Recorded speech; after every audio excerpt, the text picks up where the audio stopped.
ગોવિંદ ગુરુ લીંબડી તાલુકામાં આજે શ્રી ગોવિંદ ગુરુ ધામ કંબોઈ ખાતે આદિવાસી ગૌરવના પ્રતીક ભગવાન બિરસા મુંડાની 150મી જન્મ જયંતિ નિમિત્તે જનજાતીય ગૌરવ દિવસનું ભવ્ય કાર્યક્રમ યોજાયો।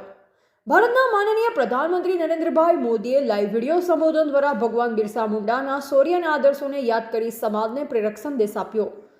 મુખ્ય મહેમાન તરીકે ગુજરાત રાજ્ય નાણાં પંચના અધ્યક્ષ યમલ વ્યાસજી અને જાલોદના ધારાસભ્ય મહેશભાઈ ભુરિયા ઉપસ્થિત રહ્યા।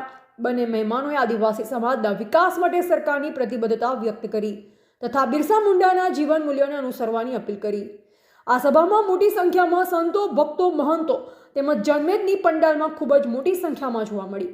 કાર્યક્રમમાં જીવન પ્રસંગો, સરકારની કલ્યાણ યોજનાઓની માહિતી સાથે જનજાતીય નૃત્યો અને લોકકલા કાર્યક્રમો યોજાયા। અંતે મહેમાનો અને ઉપસ્થિતોએ બિરસા મુંડાને વંદના અર્પણ કરી તેમની આદર્શ ગાથાને આગળ વધારવાનો સંકલ્પ વ્યક્ત કર્યો।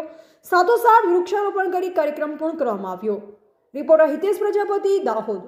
આજે ભગવાન બિરસા મુંડાની 150મી જન્મ જયંતિ નિમિત્તે જનજાતીય ગૌરવ દિવસના કાર્યક્રમમાં અહીંયા ગોવિંદ ગુરુ ધામમાં મને ઉપસ્થિત રહેવાનું સદભાગ્ય પ્રાપ્ત થયું।